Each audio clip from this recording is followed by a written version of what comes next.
EPS சந்திப்பு, அதற்கு பிறகு அண்ணாமலை இங்கே முகாமிடுறார், அப்புறம் செங்கோட்டையன் வேற போறார். உங்கள் பார்வை இது பற்றின ரீடிங், உங்களோட ரீடிங் என்ன?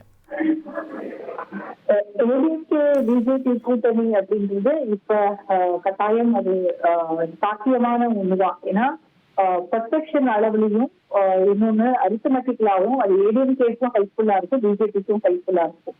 ஆனா இதுல அண்ணாமலை அவர்கள் விலகுவார், அவரை மாற்ற போறாங்க, இந்த பேச்சுக்கள் இப்ப 2-3 நாட்களாக அதிகமாயிருக்கு. ஆனால் அண்ணாமலை இல்லை அப்படின்னா பாரதிய ஜனதா கட்சிக்கு இந்த தமிழ்நாட்டுல முகம் கிடையாது. என்னை பொறுத்த வரைக்கும் அண்ணாமலை இன்டிஸ்பென்சிபிள் ஃபார் பிஜேபி இன் தமிழ்நாடு அப்படின்னு நான் நினைக்கிறேன். ஏன்னா அவருடைய வருகைக்கு பிறகுதான் தமிழ்நாட்டுல பாரதிய ஜனதா கட்சிக்கு ஒரு பெரிய ஸ்பேஸ் கிடைச்சிருக்கு.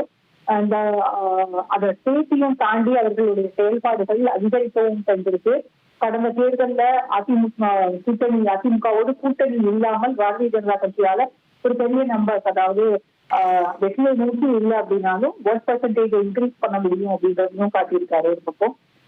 இன்னொன்னு அதிமுகவை பொறுத்த வரைக்கும் அவங்களுக்குள்ள இப்போ செங்கோட்டையன் டெல்லி போயிருக்காரு, அவருக்கு வைஸ் செக்யூரிட்டி கொடுத்திருக்காங்க, நிர்மலா சீதாராமன் அவர்களை சந்திச்சிருக்காரு, அடுத்தது அமித்ஷாவோட சந்திப்பு இருக்குது, டெல்லி போறாரு அப்படின்றத எல்லாத்தையும் தாண்டி அதிமுகவுக்குள்ள செங்கோட்டையன் மட்டுமல்ல இன்னும் எல்லா பகுதிகளிலையும் இது மாதிரி நிறைய சிக்கல்கள் எடப்பாடி பழனிசாமி அவர்கள் நேரடியாக பேசி தீர்த்து வைக்க வேண்டிய கட்டாயம் இருக்கு.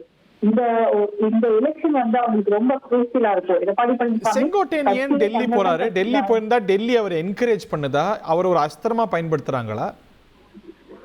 இல்ல, என்னை பொறுத்த வரைக்கும் டெல்லிக்கு அவர் போறதுக்கான ரீசன் அவருக்கு எடப்பாடி பழனிசாமி மேல இருக்கக்கூடிய அந்த விரிசல் இது ஏற்கனவே வந்துருச்சு. கிட்டத்தட்ட 1 மாசத்துக்கு மேல இதைத்தான் நம்ம பேசிட்டே இருக்கோம். இருந்தாலுமே அவருடைய இந்த டெல்லி பயணம் பிஜேபி அவரை மீண்டும், அதாவது ஓபிஎஸ்ஐ பயன்படுத்தி எப்படி ஒரு குழப்பத்தை 2017 விளைவித்தார்களோ அதே போல மீண்டும் அதிமுகவுக்குள் ஒரு குழப்பத்தை விளைவிக்க முடியும் அப்படின்னு பிஜேபி நம்புறாங்க. அதுக்கான ஒரு டூல் நீங்க சொல்றது போல அஸ்திரமாகத்தான் அவரை பயன்படுத்துறாங்க. ஆனால் இது அதிமுகவை திரு எடப்பாடிய வழிக்கு கொண்டு வரதுக்கு இல்ல, அவங்க சொல்ற ஃபார்முலாவை ஏத்துக்க வைக்கிறதுக்கு அது ஒரு பார்கெனிங் சிப்பா பயன்படுத்துறாங்களா அவரை? இல்ல, நான் பார்கெனிங் சிப்ன்றத சொல்ல மாட்டேன். ஏன்னா பிஜேபி எல்லா ஸ்டேட்லயும் இதேதான் செஞ்சிருக்காங்க.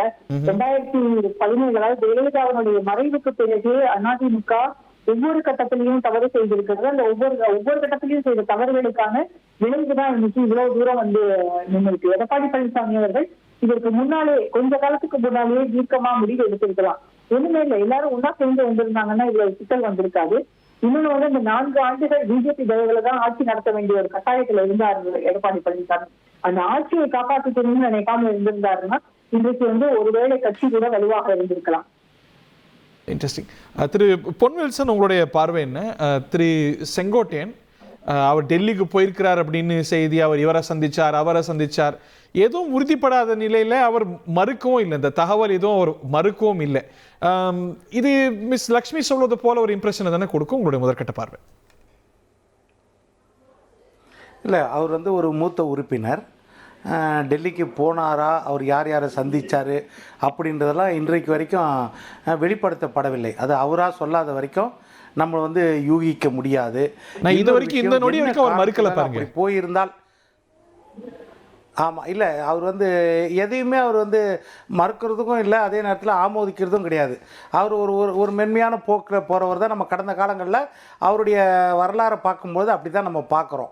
மற்றபடி பெரிய அளவில் எதிர்ப்பையோ இல்லை ஆதரவையோ அவர் காட்டியதாக அவருடைய சரித்திரம் கிடையாது. இன்னொரு விஷயம் பார்த்திங்கன்னா, நம்ம யூகிக்கிறதுல நம்ம சொல்லலாம். அவர் போயிருந்தாருன்னா வேற ஏதாவது பேசியிருப்பாரா, ஒரு அரசியல் தெளிவுபடுத்த வேண்டிய கட்டாயம் இருக்கு. இல்லாட்டி 1000 பேர் 1000 மாதிரி பேசுவாங்கல்ல. இதுக்கெல்லாம் இடம் கொடுத்துருது இல்லை. இது வரைக்கும் யாரும் மறுக்கல அவர் டெல்லிக்கு போலங்க, இந்நேரம் பார்க்கலங்க அப்படிங்கிற மறுப்பு எந்த தரப்புல இருந்தும் வரல. நீங்களே யோசிச்சு பாருங்களேன், இன்னைக்கு அவருக்கு கட்சி இருக்கு, அதுக்கு தலைமை இருக்கு. செல்வி ஜெயலலிதா காலத்தில் இப்படி ஒரு தலைவர், தலைமை தனியா போய் டெல்லி போகுது, அவங்க தனியா போய் டெல்லியில போய் சந்திப்புகளை மேற்கொள்ள முடியுமா? அந்த கட்சியுடைய யூனிட்டியை என்ன மெசேஜ் கொடுக்குது?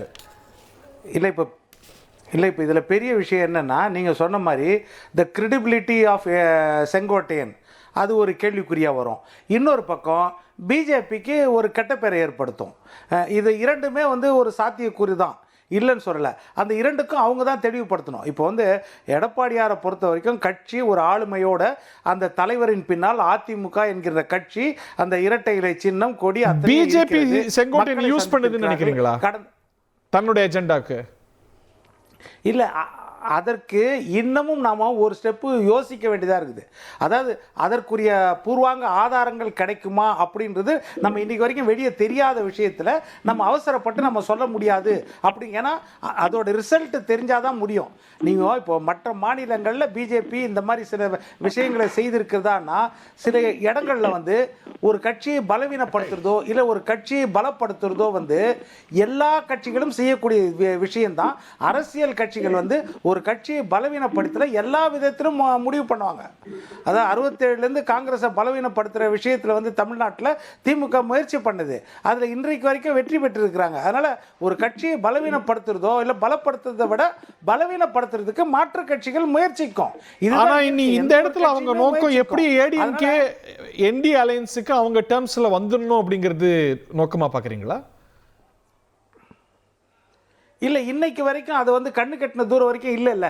தேர்தல் இல்லாததால், தேர்தல் வர இன்னும் ஒரு வருட காலம் இருக்கிறதால, பல பர்முடேஷன் காம்பினேஷன் மாற்றக்கூடிய வகையில் இருக்கிறதால, தேர்தல் என்பது கொள்கையிலே முரண்பாடு உள்ள கட்சிகள் என்றாலும் சரி, தேர்தல் நேரத்தில் வெற்றி வாய்ப்பை கருதி ஒரு தொகுதி பங்கீடு செய்துக்குவாங்க. அதுதான் நான் சொல்கிறேன். 96ல் வாஜ்பாய் 13 நாள் ஆட்சியில் உட்கார்ந்தாரு. 98ல் பார்த்தீங்கன்னா 13 மாதங்கள் உட்கார்ந்தாரு. 99ல் 5 வருடங்கள் உட்கார்ந்தாரு. ஒவ்வொரு முறையும் வேற வேற கட்சி கூட தமிழ்நாட்டில் கூட்டணியில் இருந்தாங்க. அதனால் அதை நம்ம வந்து பெருசாக சொல்ல முடியாது. தேர்தல் நேரத்தில் அதுவும் இப்போ நடக்கிறது சட்டமன்ற தேர்தல். சட்டமன்ற தேர்தல் போது பிரதான எதிரி திமுக, திமுகவுக்கு பிரதான எதிரி அதிமுக. இந்த கொள்கையில் தான் தமிழ்நாடு கிட்டத்தட்ட 52 ஆண்டுகளாக 1972க்கு மேலே 77ல் முதல் தேர்தல் 2 கட்சியும் சந்திச்ச பிறகு எதிரெதிர தொடர்ந்து 52 ஆண்டுகளாக இந்த நிலைமை தான் தமிழ்நாட்டில். திமுக மேல அதிருப்தி ஓட்டுகளா அது வந்து அதிமுக. பட் ஆனா அதுக்கு காம்படிஷன் வந்துருச்சு இல்ல சார். இன்னைக்கு திமுக வெர்சஸ் தாவைக்கான அசெட் பண்ற அளவுக்கு இருக்காங்க. இன்னைக்கு களம் பலமுனைப்பட்டிருக்குல்ல. இல்ல அது 24 அதுக்கான அறிகுறியை பார்த்தோம். அதேதான் சார் வைகோ ஐயா 94ல் வைகோ அதுதான் சொன்னார். 96ல் தமாக அதுதான் சொல்லுச்சு. அதே மாதிரி 2005ல் நம்ம கேப்டன் தேமுதிக அதான் சொல்லுச்சு. எல்லாருமே வந்து ஒரு கட்சி ஆரம்பிக்கும் போது அதுதானே சொல்லுவாங்க. அதாவது எதிர்பார்ப்பு வந்து அதை தானே அவங்க செய்வாங்க. ஆனால் களத்தில் யதார்த்தம் என்னன்னா, இன்னொரு பக்கம் நீங்கள் தமிழக வெற்றி கழகத்தை மட்டும் சொல்கிறீங்க. ஏன் நம்ம நாம் தமிழர் கட்சி அவங்களும் சொல்லுவாங்க திமுகவுக்கு பிரதான எதிரி நாங்கள் தான் சொல்லுவாங்க. பிஜேபியும் அதை கிளைம் பண்ணுவாங்க. அதிமுக தான் பிரதான எதிர்கட்சி அப்படின்றது களத்தில் வந்து உண்மை. அதே மாதிரி அங்கீகரிக்கப்பட்ட கட்சி சட்டமன்றத்திலையும் சரி அவங்களுக்கு தான் 66 சீட்டு அந்த இடத்துல கொடுத்து உட்கார வச்சிருக்காங்க. கடந்த கால அனுபவத்தையும் வச்சு பார்த்தீங்கன்னா அதுதான் இருக்கும். மற்றபடி எதிர்கட்சிகள் கிளைம் பண்றத தவறு கிடையாது. இன்னும் அந்த வகையில தான் தேசிய ஜனநாயக கட்சி ஆட்சி அப்படின்னு இருக்கணும். அது அவர் விருப்பம். நான் என்ன சொன்னேன், எடப்பாடியார் போய் டெல்லியில் போய் பார்த்துட்டு வந்தார்ல அமித்ஷாவை. பார்க்கும்போது என்ன சொன்னார், முதல் தடவை வந்து பார்க்கும்போது காலையில் வந்து என்ன சொன்னார், நான் கட்சி அலுவலகத்தை காணொலி வாயிலாக கடந்த மாதம் திறந்து வச்சேன். அதோட விரிவாக்கத்தை எல்லாத்தையும் நான் கட்டுமானத்தை பார்க்கறதுக்காக நேரடியாக வந்திருக்கிறேன் அப்படின்னு சொன்னார். அடுத்து என்ன சொன்னார், இது அமித்ஷாவை பார்த்துட்டு வந்த பிறகு அவர் சொன்ன விளக்கம் யதார்த்தமாக நான் வந்து தமிழ்நாட்டின் நலன்களை கருதி அதில் என்னென்ன இருக்குதோ அந்த மகஜர மனுவாக கொடுத்துருக்குறேன் அவர்கிட்ட. ஏன்னா அதே தான் சட்டமன்றத்திலையும் நம்ம முதல்வர் சொன்னார். அவர் இன்னொருத்தரை சந்திக்கிறதா நான் கேள்விப்பட்டேன், ஒருவேளை சந்திச்சால் இந்த இருமொழி கொள்கையை பற்றியும் பேசலாமே அப்படின்னு அவர் சொன்னார். நான் தமிழ்நாட்டிலேருந்து தமிழ்நாட்டு பிரச்சனைக்காக நடந்தாய் வாழி காவேரி 943 கோடி ஒதுக்கிருந்தீங்கன்னா அந்த பணம் வரலையே, அது என்ன ஆச்சு? பெரிய லிஸ்ட் சார் அவர் சொன்னார் சார். ஆனா அமித்ஷா சந்திப்புல தலைவர்கள் என்ன அரசியல் பேசுவாங்கன்னு உலக அறிந்தது இல்லை சார். இல்ல அதுதான் சொல்ல வரேன் நான். இப்போ இதெல்லாம் சொல்லி அவர் வந்து அவருடைய கமிட்மெண்ட்டை வெளியே சொல்லல. அதுதான் ஏற்கனவே சொல்லிட்டாரு. ஒரு முக்கியமான பாயிண்ட் தொட்டிருக்காரு கேசிபி.